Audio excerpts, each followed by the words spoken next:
Netanyahu voiced Israel's conditions for the end of the conflict with Hamas. Marco Rubio considers the conversation with Lavrov encouraging. The US intends to transfer weapons to Ukraine via NATO. Are decisive actions expected from Donald Trump's administration? We're talking to Israeli military observer David Sharp. David, hello. Hello, Albina. Let's start with the situation in your country.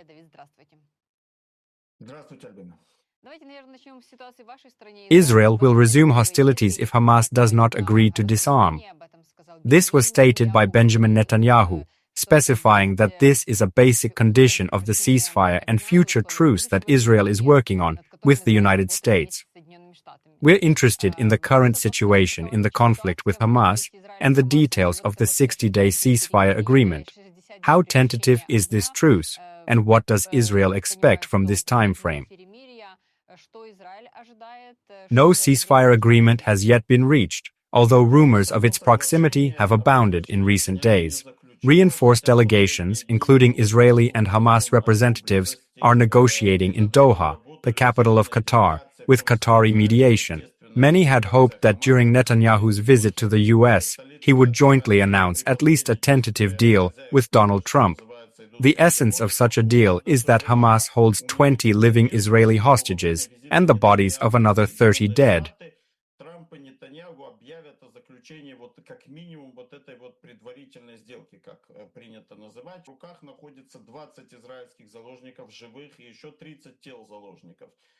Israel seeks to release all living hostages as well as return the bodies of the dead. However, the process is complicated by strategic problems. Hamas has set a condition for the release of the 20 hostages, a guaranteed cessation of hostilities by Israel after a truce or at the end of the 60-day period.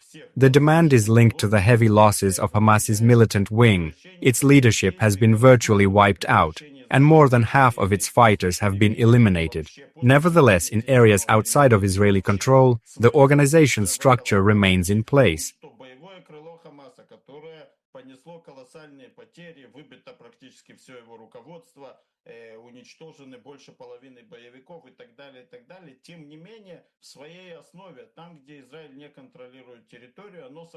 If immunity guarantees are granted and thousands of prisoners, including terrorists serving life sentences for mass murder, are released at the same time, Hamas will be able to regain lost capabilities within months or years, prepare for new clashes, rebuild rocket factories, and increase the number of fighters from 20,000 to 50,000. Such a scenario, Netanyahu said, after the events of October 7, 2023, looks unacceptable to Israel. Israel insists on disarming Hamas as a precondition for releasing the hostages and ending the war. The tentative deal being negotiated calls for the release of 10 of the 20 hostages within 60 days, while the sides discuss terms to end the conflict. Израиль требует условием освобождения заложников и окончания войны то самое разоружение Хамаса. Хамас же, еще один важный момент, уже мы говорим о предварительности сделки. 60 дней и 10 заложников из 20 могут быть освобождены согласно вот этой предварительной сделке, пока стороны в течение 60 дней обсуждают условия окончания войны. Hamas finds it difficult to release even 10 hostages without a guarantee that Israel will not resume hostilities after 60 days. They fear that such a number will no longer deter Israel from taking decisive steps, so they demand official guarantees in advance. Netanyahu, for his part, is eager to release at least 10 of the 20, but at the moment is not prepared to give Hamas such guarantees. Israel is trying to return at least some of its citizens. Hamas fears the loss of its key leverage, the hostages, because it has virtually no other strategic trump cards left. Without them, a possible continuation of the conflict could be even more devastating. As a result, the parties are in a semi-frozen stalemate. Either Israel or Hamas must make concessions and weaken their demands in order to move the negotiations forward. The entire process is accompanied by disinformation, fakes, unverified innuendo, and manipulation.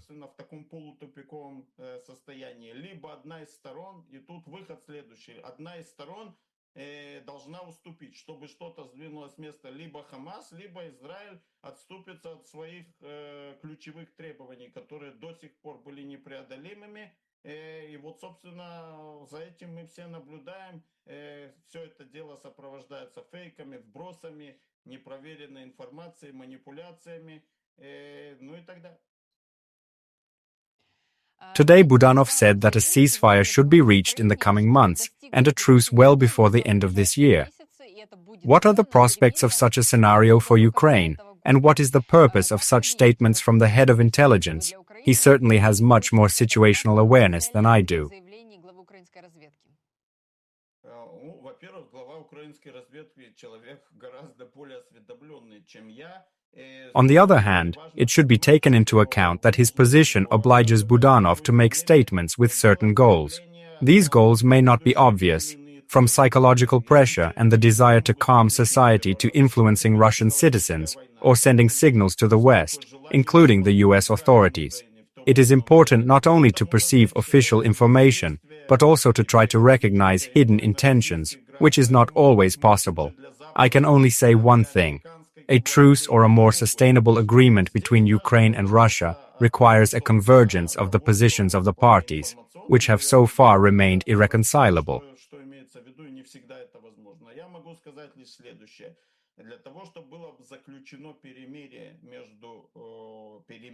либо что-то более существенное между Украиной и Россией, должны позиции, это очень банально звучит, позиции сторон, которые до сих пор были несопоставимы, по большому счету, должны приблизиться друг к другу. This is partly reminiscent of the situation between Israel and Hamas. Either one of the parties categorically refuses the previously stated demands, or both make significant concessions. The second option is possible here, a mutual rapprochement of positions. Without such a breakthrough, negotiations are impossible. An important role is played by the United States, which has a serious influence on Ukraine, and can influence Russia if it wishes. So far, we have seen only minor attempts at pressure, in the form of symbolic concessions, but no hard measures. Influence can be exerted in the form of a carrot-and-stick strategy, although real measures have been limited so far.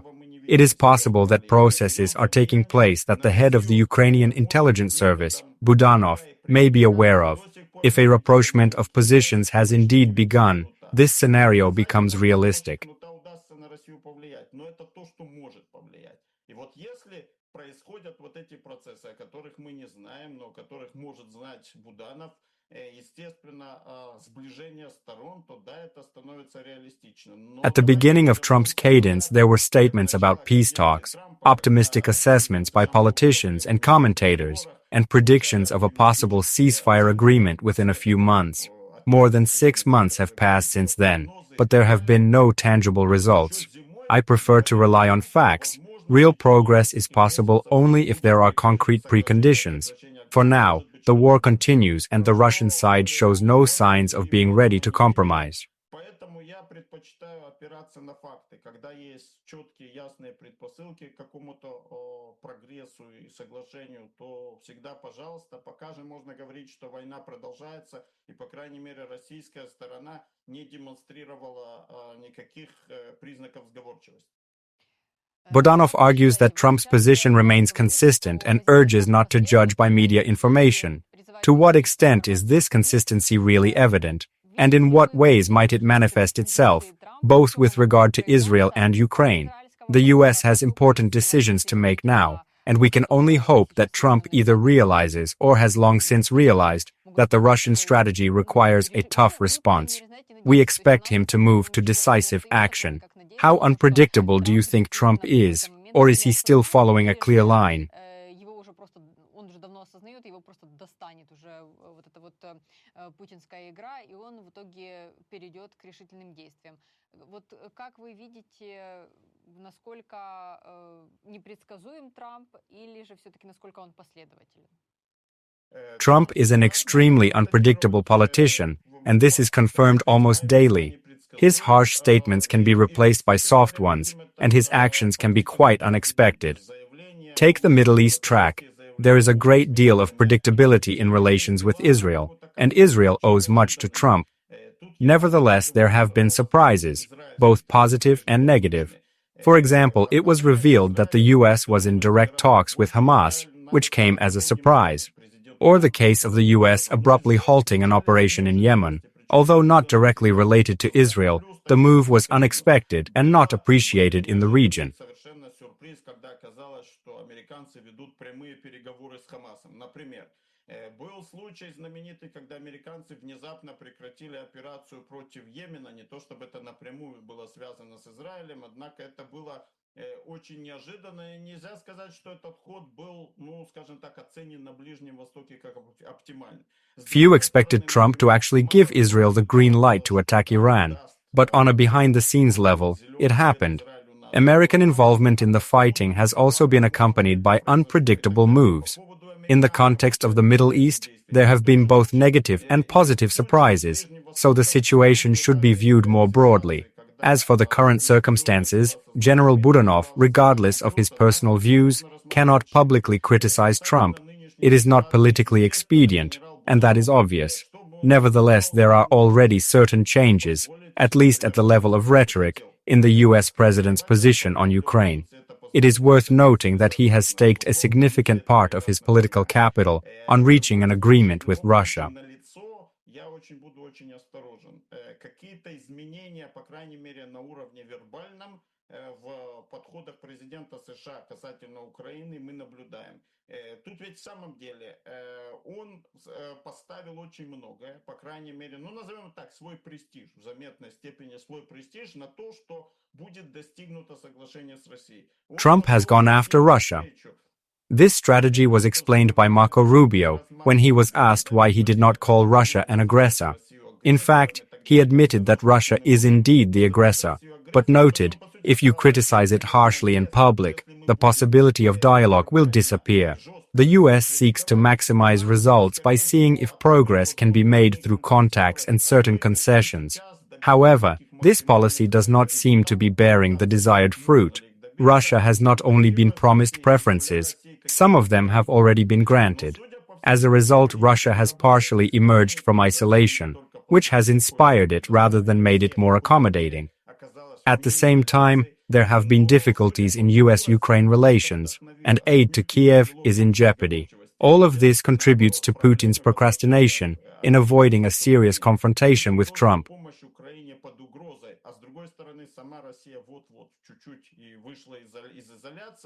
Привело к тому, что Путин, с одной стороны, тянет время, не желая ссориться с Трампом серьезно. Trump has yet to take the steps for which he has put his political prestige on the line. This is causing growing discontent among Americans, and many have already run out of it, including Senator Lindsey Graham and others involved in the sanctions package before Congress.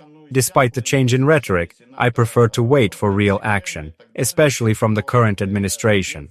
Russia is likely to try to stall again, perhaps putting forward a new proposal. Whether fictitious or real, it's hard to say. At a certain point, words are not enough. You have to move to action. This is precisely such a moment. Whatever the choice of the US side, given Russia's delay, it will probably be made soon enough. We will see then. For now, we should refrain from optimistic predictions. Let the positive changes be an unexpected but pleasant surprise. Something is really starting to change, but we need to wait for concrete steps. Этот выбор будет сделан достаточно скоро. И вот тогда мы увидим, лучше не воздержаться от оптимистических прогнозов, пусть они будут приятным сюрпризом. Вроде бы кое-что меняется, но пока нужно дождаться практических шагов. Trump intends to use his presidential powers under the AAP program and transfer $300 million worth of weapons to Ukraine for free. This amount may seem insignificant, but the fact that he is ready to make the delivery, and even more so on a free basis, in itself looks like a positive signal.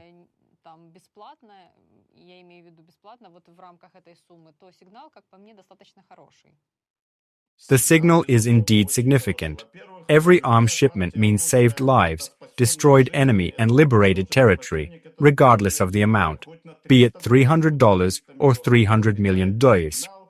However, it is worth waiting for the practical step. So far, it is only a matter of discussion and a possible decision. If the delivery takes place, it will not only be a real support, but also a clear signal to Putin that his course in interaction with the US is unacceptable. We can assume that he is taking this likelihood into account, and that such actions by the US administration, even limited ones, are perceived by him as an unpleasant but expected move. Despite this, it is unlikely that he will try to stop them.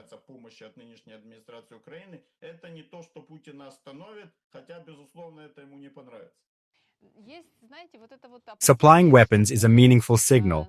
Each unit of aid saves lives, reflects enemy attack, and strengthens the defense of territories, regardless of the amount. So far, only intentions are being discussed, so it is worth waiting for real actions. If the decision is realized, it will be a clear message to Putin that his current course is unacceptable. It is likely that he is already taking this possibility into account and perceives such steps by the US, even limited ones, as unpleasant but expected.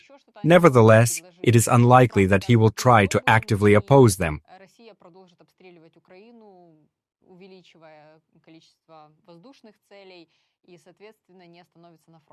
The war continues, and yet Putin maintains improving relations with the United States. Despite discontent, the US side has not escalated sharply. The danger remains, and there has been a definite strategy being implemented in recent months. The US is demanding a prolonged ceasefire, which is, in fact, militarily favorable to Ukraine, even without serious additional conditions. Putin considers such conditions disadvantageous, but it would be inconvenient for him to refuse to dialogue with the Americans, so he resorts to diplomatic maneuvers, in which he has succeeded. It is possible that at the current stage, Russia has already handed over a new proposal to the American side. То есть война продолжилась, он продолжил делать, что хочет, и при этом не испортил начавшие улучшаться отношения с Соединенными Штатами.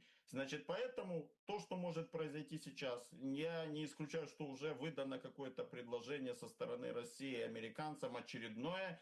The main question is the content of the Russian proposal.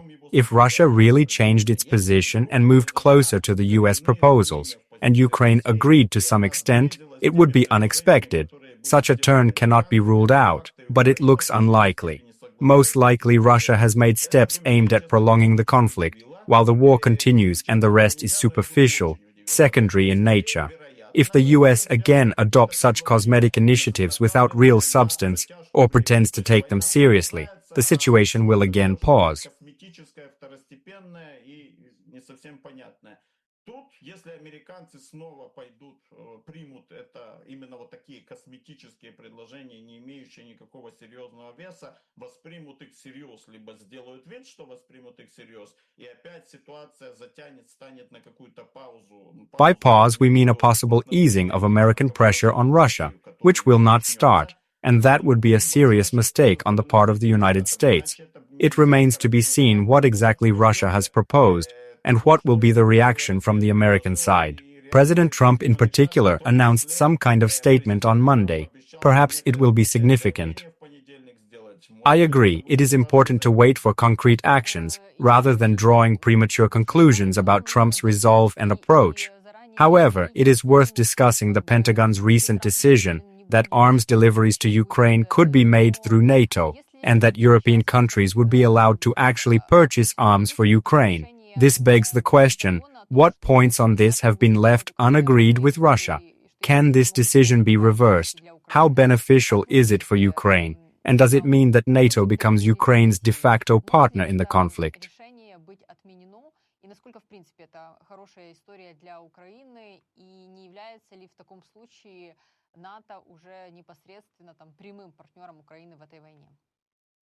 NATO is in fact Ukraine's partner. Although neither the alliance as a whole nor individual countries are involved in the fighting, they are providing substantial assistance, arms supplies, training, intelligence sharing, and participation in planning operations. This is real support, and it should be called by its proper name. As for the reversal of decisions, any state can reconsider its position. Political priorities change, leadership changes, and the international environment transforms. Even steps that seem stable can be reconsidered. Какое угодно решение любой страной может быть отменено. Меняются политические приоритеты, меняется власть, меняется что угодно, ситуация в международной арене, и незыблемые вещи, казалось бы, незыблемые, могут отмениться. In today's world, it is extremely difficult for a small country to remain truly independent if it is not a superpower. In fact, only the United States remains such a country, with the caveat of China's role. It takes years of effort to achieve independence in security and international relations. As far as the abrogation of agreements and promises is concerned, the transfer of weapons by the United States to Ukraine in the format of gratuitous aid is certainly the best option. Even under the Biden administration, this process cannot be called perfect in terms of volume, speed of decisions, and nomenclature, but any support should be appreciated. Any arms shipment, whether to Israel, Ukraine, or another state, deserves thanks.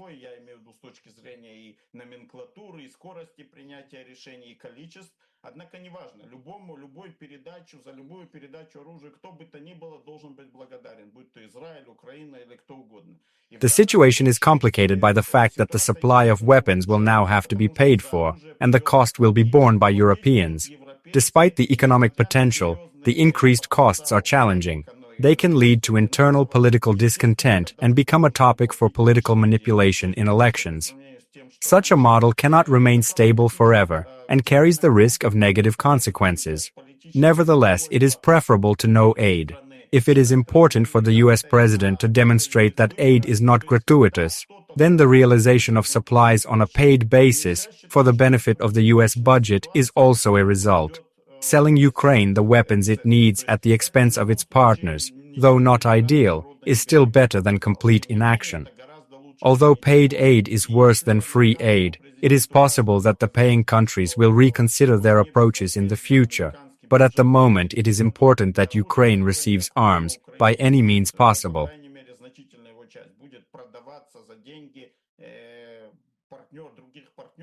Это гораздо лучше, чем ничего. Другое дело, как я уже сказал, что это хуже, чем безвозмездно, и всегда можно понимать, что те, кто платят, на каком-то этапе могут либо отказаться, либо пересмотреть свои подходы, но это потом, это не сейчас, а главное то, чтобы оружие было получено, не так это. Providing Ukraine with air defenses, especially missiles for Patriot systems, is critical now. Trump seems willing to provide these weapons, openly stating his intention to hand over missiles for defense while ceasefire discussions continue. Meanwhile, Russia's capabilities are a concern. 728 aerial targets were launched a few days ago, a new anti-record, and experts predict up to 1,000 could be launched. Russia's actual capabilities remain unclear, in particular, the volume of drone production. Budanov said today that 40% of the drones used by Russia are supplied by Skyender. To what extent this cooperation is active, and to what extent Russia can ramp up production to the level of launching 1,000 drones is still an open question. Even 700 targets are already putting a critical strain on the air defense system. Как вы видите сейчас, сколько серьезно у России развивается вот это вот сотрудничество, что реально может Россия и, соответственно, 1000 дронов, вот если вдруг такая цифра будет, уже 700, уже на самом деле это очень сложно. According to Budanov, about 40% of the munitions used by Russia on the battlefield are of Korean origin. We are talking about South Korea, not North Korea. This does not apply to drones, but to artillery shells, multiple rocket launchers, and ballistic missiles. The latter, although less frequently used, pose a special danger. In areas where Patriot systems with PAC-3 interceptors are not available, but standard versions are used or no protection at all, intercepting ballistic missiles is either impossible or extremely difficult. The situation with Korean supplies should be considered separately from the topic of drones, which, despite their media prominence, are not the main threat. The main thing is developments on the front line, where strategic issues are decided. Обычные патриоты, либо СМПТ, либо нет ничего, то перехват либо невозможен, либо очень затруднителен. Так вот, с корейцем начнем на самом деле не с дронов. Дроны — это очень важная, беспокоящая, медийная и серьезная угроза. Но на самом деле главное это то, что происходит на линии фронта, по большому счету. If the front line is held, stability in the rear is also maintained, despite the blows. If the front begins to recede, even with relative calm on the home front, cities quickly become new battlefields. The amount of ammunition, from conventional shells to missiles and artillery, has a significant impact on the course of events in 2024 and 2025. Due to supplies from North Korea, Russia has received additional tens of percentages of weaponry that have directly affected territorial gains. If such supplies had not been available, Russian losses would have been higher and the results more modest. Ukraine, in turn, would have been able to retain more territory and suffered fewer losses. North Korea's contribution to what is happening on the front has been substantial. Имея меньшие территориальные успехи, соответственно, украинцы бы несли меньшие потери и сохранили бы больше территорий. То есть вклад Северной Кореи во всем, что касается действий на фронте... I am not even talking now about the fighting in Kursk region, where a significant contribution was made. Forces that diverted attention and allowed Russia to use human resources in other regions helped to dislodge Ukrainian forces while suffering significant losses, presumably several thousand killed and wounded. This contribution cannot be overemphasized and has remained important over the past year and a half. As for drones, it is important to realize that they come in different types. Among the large number of devices used, a significant portion are decoy drones, which do not explode and do not hit targets, but put a serious strain on air defense systems. Air defenses are forced to respond to each object without being able to immediately determine whether it poses a real threat, which diverts resources and weakens defenses.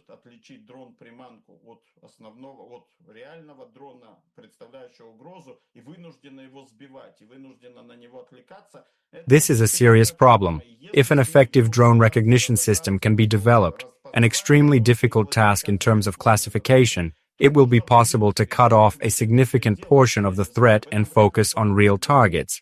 The key threat is drones with warheads that have attacked Ukrainian cities and facilities on the home front. According to leaked information, Russia planned to produce 6,000 Shahed 136 drones in 2024.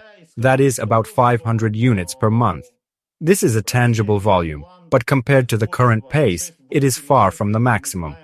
By the end of 2024, Russia is expected to reach the level of 9,000 drones per month, and possibly up to 1,000 per month, i.e., about 12,000 per year. We are talking specifically about full-fledged Shahed 136 drones, not small drones for striking frontline areas or decoys. Это очень 1000 в месяц или чуть больше. Это очень далекие показатели. Мы говорим о реальных шахедах 136, не мелких дронах, которые поражают прифронтовые города и не обманках. It still remains extremely expensive.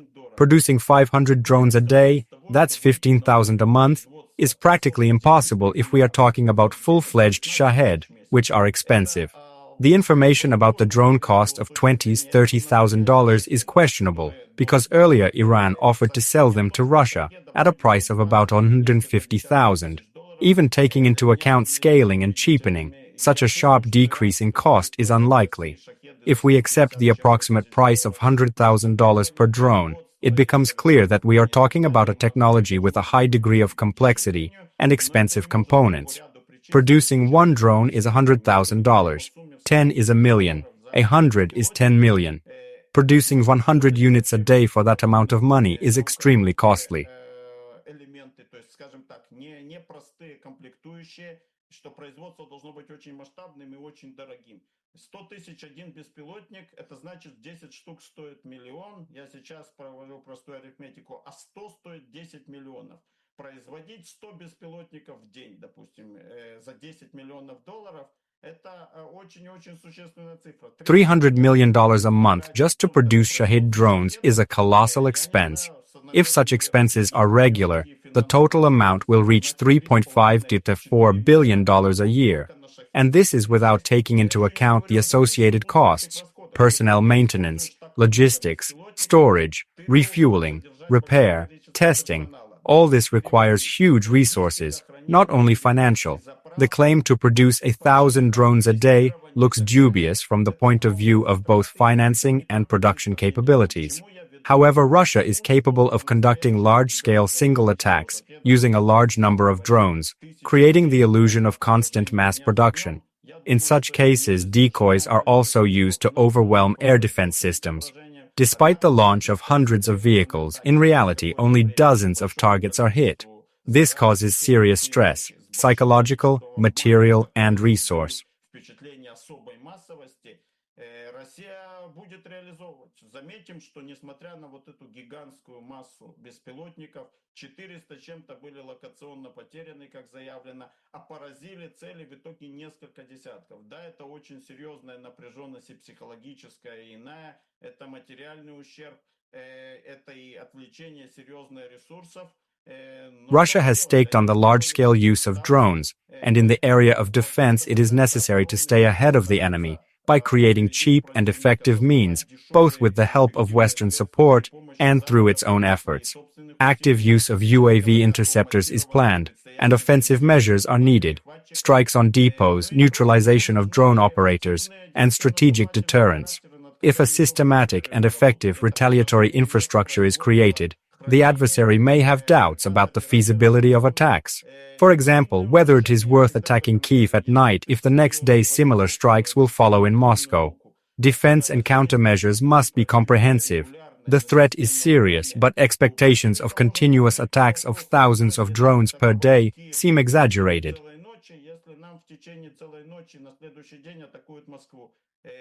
Меры предотвращения и противостояния носят комплексный характер. Угроза очень серьезная, но как я уже говорил, не стоит все же ее сильно преувеличивать в том плане, что люди ожидают по 1000 в день и так на ежедневной основе.